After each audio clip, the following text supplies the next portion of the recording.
Hello everyone, Kezavern here today, and this is the first in many videos that will be teaching you 3 things in Animal Jam. The first one is how to play Animal Jam, of course. Second, how to make sapphires. And third, how to have fun while you're doing all that. So, let's get started. First thing is, of course, you have to get the game. It's available on almost all devices, which is great. And once you get that up and running, you will go into your first character creation. But don't worry, this is not your last character creation, as you can switch between different animals at any time. So the 6 available to you at the beginning are not what you're stuck with. You can change to any of the other ones later on by buying them, or there's a whole bunch of other animals. I'm pretty sure there's around 50 that you can become and play as. So for now, just pick some colors, some things you like, and go ahead and get started in the game. Next up is the Adopt Your Pet screen, and that is right, your animal gets to have a pet. Animal Jam is so great. You get to pick any cat or dog you want, and you can just keep on switching through them as long as you want until you find one that you think is adorable. And then you can go ahead and select that one, make sure it's the one you want, and then hit the adopt thing, and you will start out in Animal Jam with your own animal and your very own first pet. There are just a few options for decorating your house for the first time you move in. Everyone gets the same starter house. It's nothing super special. Currently there are 4 decoration types available. They may add more later, but for now, just select one that you like. It means your house comes with a certain like flooring, wallpaper type thing, and some decorative items around it. Nothing terribly valuable, so just see what you like and get started here. And again, don't worry about being locked into any of this. This house and den, all the items and everything in it are changeable. You can get a different den later. You can change all the floor and wallpaper, all the items inside, and there's a tutorial once you get in here that'll teach you how to place items, and you can, put whatever you want in your little den and remove it, do all that stuff. Once you finish there, we're going to take a look at the world map here, or the map of Jama, which is the location of Animal Jam. You can visit Jama Township or dozens of other locations, which I'll go over all that stuff more later.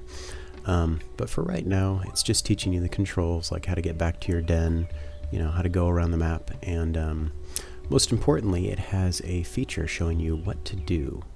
Now there are 101 things to do in Animal Jam, or ways to play the game, but let's just focus on what they have listed here, such as adopt a pet, go on a mission, create your username, and so many other things.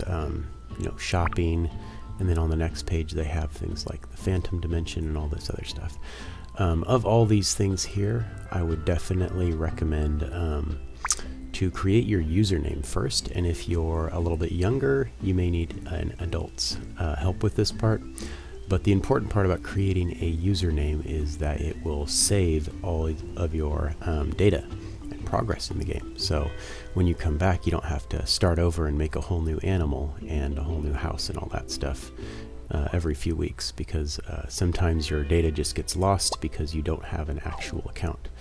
So setting up that username would be my suggestion for a first thing to do. And the next thing I would put on the list is missions.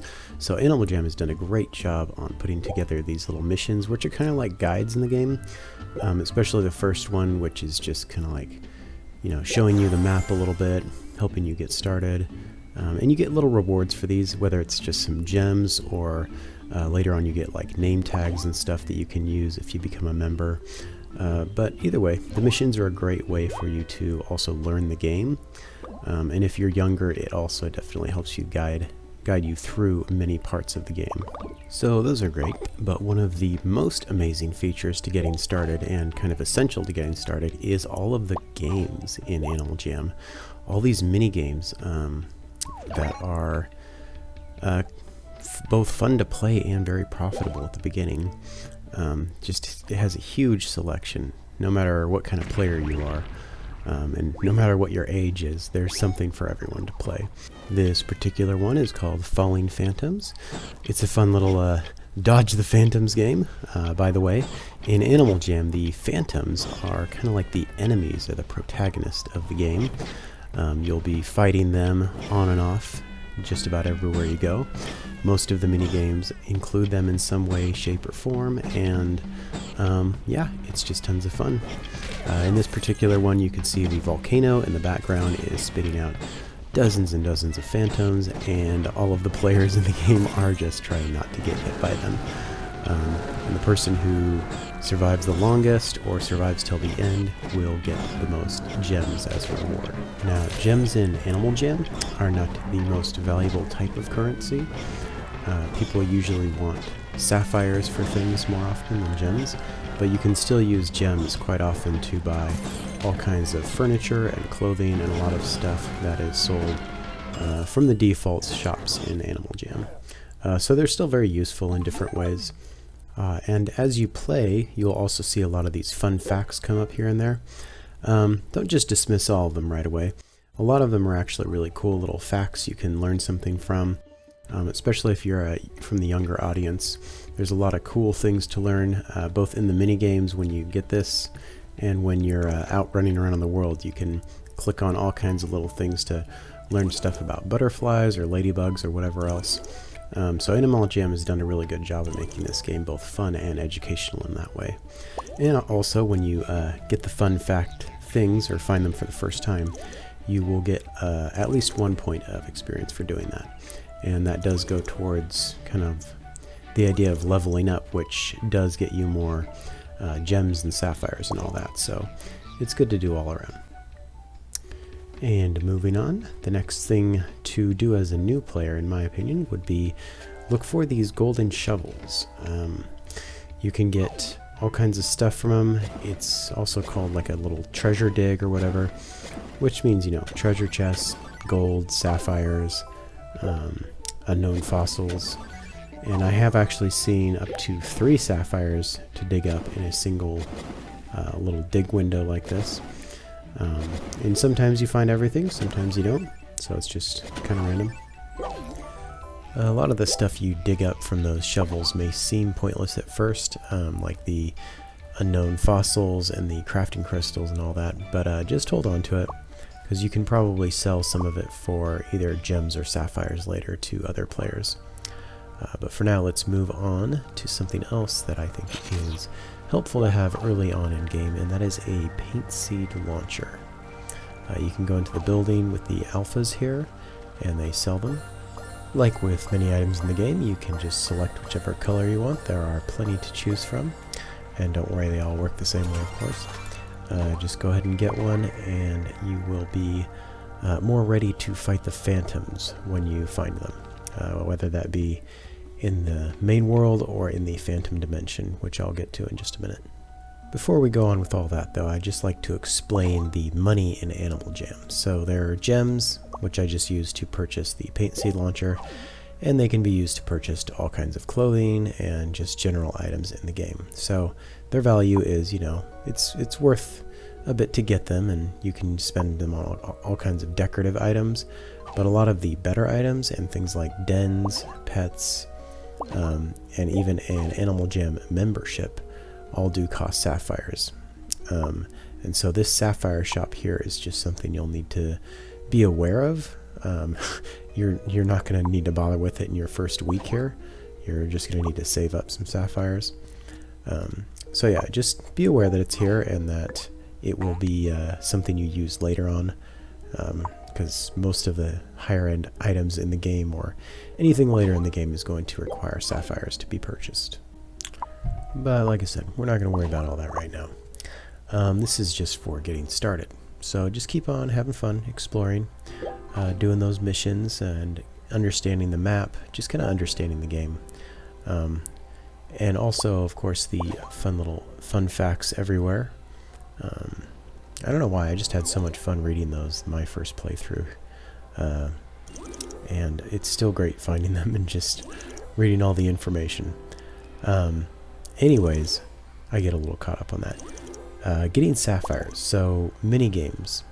The mini-games like Touch Pool here, it's one of the best ones to get sapphires early on, because there are kind of like achievements for getting a certain amount done in the minigames, that instead of paying out just gems, you will get up to 30 sapphires for kind of completing all of the different parts to a game. So let's take a look at that. The objective of Touch Pool is more or less to identify the 30 different species or types of animals that are in the little touch pool area. And of course, they're all what you would expect, you know, stingrays and mollusks and all kinds of little critters and hermit crabs. So it's pretty basic. I'm not really going to do like a full playthrough of it here. I'm just going to kind of show the end result of what happens when you complete it. You will get a bunch of fun little stuffed animals while you play it as kind of like collectible things you can put in your den, or you can sell them later. But the main thing is, when you finish it, you get you get a lot of gems along the way. But then you get a 3-part prize. You get 5 sapphires, and then another 10, and then 15 when you complete the entire thing. And that adds up to a total of 30 sapphires. And you can actually get that relatively fast. I think maybe 20 minutes of gameplay with a touch pool, and you should be able to find all of the different species within there. So it's pretty easy. It's very straightforward. Good for, you know, people of all ages. Moving on next to the phantoms. So this is the phantom dimension. You can get here through some of the startup menus or through a phantom portal that is either at your den or someone else's. Anyways, once you're here, I would definitely collect the paint seeds from the paint seed trees, just like in the alpha area, and that'll give you an additional 9. You can get them once a day from any of these trees in the phantom dimension or in the alpha area. And as a new player, you're going to want to stock up on a lot of them. Anyways, if you go near one of the phantoms, you can fight it, which gives you some phantom coins, which you can spend in the phantom dimension, but I wouldn't focus on that too much as a new player. The more important thing, I think, or more beneficial, would be to fight phantoms in the outer world if you can find someone else who is dropping them. So these outer world phantoms here are what that paint seed launcher is for. And without it, you cannot fight these guys. You'll just kind of run around next to them and not be able to interact in any way. This does go through paint seeds quickly. However, you only need to hit them once with a paint seed to get the reward for when they're vanquished. And I try not to use more than 2 paint seeds when I'm starting out, just to make sure I hit it, because you'll run out very quickly. And the rewards for doing this are very beneficial for a new player, because it can be anywhere from 1 to 10 sapphires. You can get sapphire potions, all kinds of other potions, just a lot of really great stuff that will help you a lot early in the game. So I'm not going to show you these for too long. It's just something, if you find them, you launch the paint seeds at them. It's pretty straightforward. The other thing to do while you're fighting these guys is keep your eyes out for discoverables, or they're kind of like little spawning creatures, or even objects. So different areas, depending on day or night, will kind of spawn different things, like a moth or a firefly, flowers. There's all kinds of things. Oh, and there's a bat as well. And I'll just try to show you what they are, what they kind of look like. The firefly here, that was actually 10 sapphires, it just looks like a yellow dot. And usually when I find something like this, I try to alert the other people in the area that there is a firefly that you can get a lot of sapphires from in the area. Because everyone who's in the little zone you're in will also be able to see it and click on it if they didn't just enter the zone. That's the thing about these discoverables. You have to be kind of sitting around when they pop up. If they're already there and then you enter the zone, you can't actually see them and click on them. So you have to stay in an area for a while to start finding these discoverables. I don't have video of all the different types to find. I did find a moth here, but I mean there's also the flowers, centipede, octopus, and I'm sure I'm forgetting many others. Just look for things that are like, you know, slightly moving around. Maybe you just try clicking on stuff. You'll eventually figure out what they all are and kind of the areas they might pop up in. Just remember to collect those paint seeds, and if you need that paint seed launcher, it is in the alpha area here. And you can always access the phantom dimension if you want to try that with the menu here. So just as kind of a quick review, get the paint seeds, get the discoverables, which we just covered, and get your daily spin. I don't know if I covered that, but the daily spins can be great because you can get a sapphires on the spin, or you can just log in, at least 5 times in a month, and you will get 10 sapphires for just doing that, which is pretty good. So yeah, those are some great ways to get sapphires. Also, don't forget to keep an eye out for those golden shovels. Dig for some treasure and get some cool stuff in those. Complete the missions, as they give you some small reward, but mostly because they teach you how to get through the game, and they're really well done. Also, don't forget the mini games. I'm actually going to make a whole video for the mini games after this one. And to conclude my first video here, I'm going to say that with every video I make, I am going to be giving away a free alpha item to one of the first 10 people who comment on my channel saying that Animal Jam rocks. Now, to win, you also have to include your username, which is a little risky, so definitely make sure you have 2-step verification on if you're going to be posting your username out on my YouTube channel here. So yeah, just post that Animal Jam rocks in the comments, and you will be entered. If you're one of the first 10 people to post it, you'll be entered into a random roll, and whoever wins, I will contact them in game and give them a free alpha item. If you're not aware of what alpha items are, they're exceptionally rare items that have a limited number in the game, thus they have value. Usually between 1,000 to 5,000 sapphires each. So it's quite a big giveaway. I would definitely recommend trying to comment and get your name in that roll pool. So yeah, each alpha item has, there's 1,000 to sometimes 9,000 of them in the game. But anyways, all of them have value. So that is all for now. This has been Kezavern with a getting started video. If you have any additional comments or questions, feel free to leave them here. Otherwise, I hope you guys enjoyed, and hopefully you get to watch the next one soon.